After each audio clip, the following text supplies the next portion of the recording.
Hello દોસ્તો, આજે હું તમારી સાથે શેર કરવાની છું ઇન્સ્ટન્ટ ઢોસા દાળ ચોખા પલાળ્યા વગર અને પીસવાની કોઈ પણ ઝંઝટ વગર ફટાફટ તમે આ ઢોસા બનાવી શકો છો અને બજાર જેવા મસાલા ઢોસા અને સાથે સાથે ચટણી પણ એટલી સરસ એવી આજે બનાવીશું ઢોસા સાથે કે તમે સાંભર પણ ભૂલી જવાના છો। તો ચાલો ફટાફટ રેસીપી શરૂ કરી લઈએ।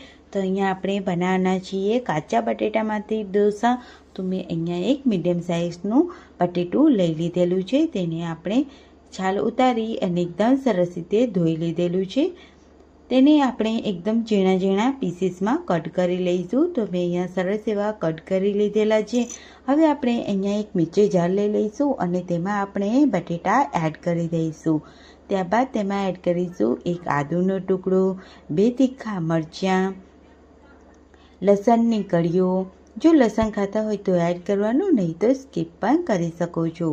અહીંયા મેં અડધી વાટકી છાશ લીધી છે, તમે અહીંયા દહીં પણ લઈ શકો છો। અહીંયા આપણે ઢાંકણ ઢાંકી અને તેને એકદમ બરાબર ફાઇન પેસ્ટ આપણે તૈયાર કરી લઈશું। તો અહીંયા આપણે એકદમ સ્મૂથ આપણી પેસ્ટ તૈયાર થઈ ગઈ છે।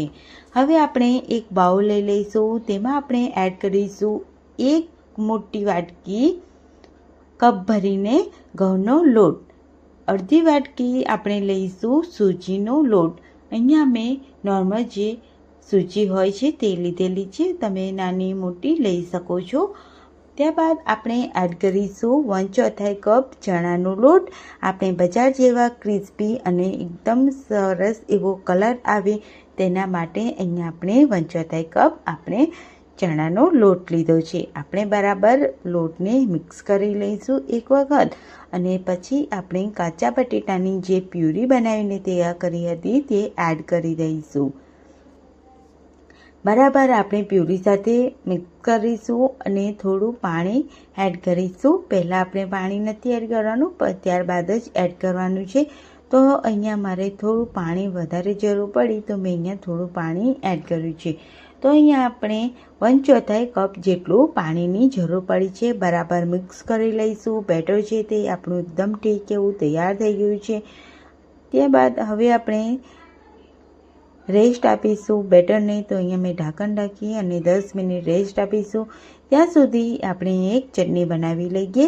તો અહીંયા મિક્સર જારમાં આપણે ટમાટર એડ કરીશું, એક આદુનો ટુકડો, 2 તીખા મરચાં તીખાશ પ્રમાણે એડ કરવાના, થોડી લસણની કળીઓ એડ કરીશું, થોડા ધાણા એડ કરીશું, તમે અહીંયા ફુદીનો પણ એડ કરી શકો છો।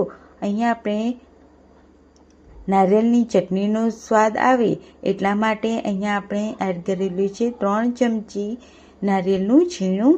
ત્યારબાદ તેમાં આપણે મસાલા એડ કરીશું। તો 1 ચમચી જીરું, 1 ચમચી લાલ મરચું પાવડર, 1 ચમચી ગરમ મસાલો પાવડર, 1 ચમચી હળદર પાવડર અને થોડું મીઠું એડ કરી અને બરાબર તેને પીસી લઈશું। તો અહીંયા આપણી ચટણી છે તે એકદમ સરસ એવી પીસાઈ ગઈ છે, તમે જોઈ શકો છો। હવે આપણે તેને એક વાટકીમાં કાઢી લઈશું। આપણે આ ચટણીને વધારે ટેસ્ટી બનાવવા માટે અહીંયા મેં તડકા પેનમાં તેલ ગરમ કરી લીધું છે, તેમાં આપણે રાઈ એડ કરીશું, જે મીઠા લીમડાના પાન તમે એડ કરી શકો છો। અહીંયા મેં સૂકા લાલ મરચાં એડ કરેલા છે, બરાબર સાતળી અને ચટણીમાં આપણે એડ કરી દઈશું અને બરાબર મિક્સ કરી લઈશું। તો અહીંયા આપણી ટમાટર અને નારિયેળનો બંનેનો સ્વાદ આવે એટલી સરસ એવી ચટણી આપણે બનાવીને તૈયાર કરી લીધી છે। અહીંયા 10 મિનિટ થઈ ગઈ છે અને આપણું બેટર છે તે પણ એકદમ સરસ એવું ઠીક એવું થઈ ગયું છે। બરાબર તેને મિક્સ કરી લઈશું। ત્યારબાદ તેમાં એડ કરીશું 1 ચમચી મીઠું, 1 ચમચી બેકિંગ પાવડર અને બરાબર તેને મિક્સ કરી લઈશું। બેટરને એકદમ સરસ એવો મિક્સ કરી લેવાનું છે, જેથી આપણા ઢોસા છે એટલે એકદમ સરસ એવા બનીને તૈયાર થાય।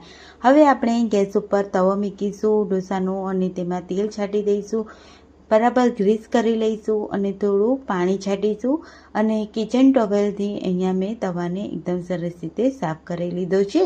હવે આપણે એક મોટો ચમચો ભરીને બેટર લઈ લઈશું અને આ રીતે એકદમ સ્મૂથ હળવે હાથેથી આપણે બેટરને આ રીતે ફેલાવીશું।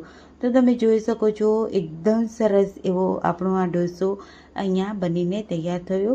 ઉપરથી તેલના છાંટા એડ કરી દઈશું અને બિલકુલ પણ હાથ અડાડ્યા વગર આપણે તેને 2 થી 4 મિનિટ જેટલો આપણે ક્રિસ્પી ઢોસો થાય, તવીને ના છોડી દે ત્યાં સુધી આપણે તેને અડવાનું નથી.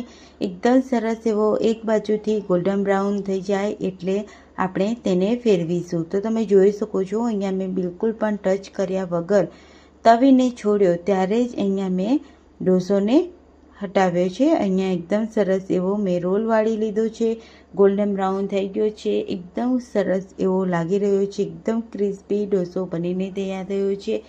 હવે આપણે બીજો ઢોસો એ જ રીતે બનાવી લઈશું. તો મેં અહીંયા તેલ લગાવી પાણી છાંટી એકદમ સરસ રીતે આપણે ઢોસા તવાને ઠંડો કરી લેવાનો છે અને પછી આપણે ઢોસાનું બેટર છે તે આ રીતે પાથરીશું. તો તમે જોઈ શકો છો અહીંયા આપણો બીજો ઢોસો પણ એ જ રીતે આપણે બનાવીને તૈયાર કરી લઈશું. અહીંયા મેં થોડું તેલ છાંટી દીધું છે અને બરાબર તેને થવા દીધો છે ઢોસાને. એને એકદમ સરસ એવો ઢોસો છે તે આપણો બનીને તૈયાર થઈ ગયો છે. એકદમ સરસ એવો ગોલ્ડન બ્રાઉન અને એકદમ સરસ એવો ક્રિસ્પી તૈયાર થયો છે. ફ્રેન્ડ્સ, રેસીપી પસંદ આવતી તો ફટાફટ લાઈક જરૂરથી કરજો અને ચેનલને જરૂરથી સબસ્ક્રાઈબ કરજો. તો અહીંયા આપણે ઢોસાને એ જ રીતે ફરીથી વાળી લઈશું અને તવી પરથી ઉતારી લઈશું.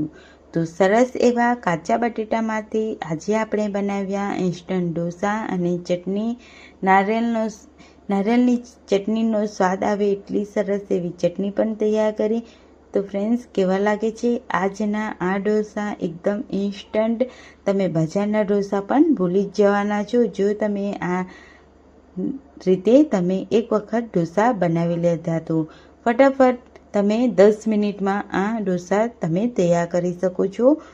તો ઇન્સ્ટન્ટ ચટણી સાથે તેને સર્વ કરો અને રેસીપી પસંદ આવતી તો ફટાફટ લાઈક જરૂરથી કરજો અને ચેનલને જરૂરથી સબસ્ક્રાઈબ કરજો. તો આવી રેસીપી સાથે આવતા વિડીયોમાં મળીએ, ત્યાં સુધી બાય બાય.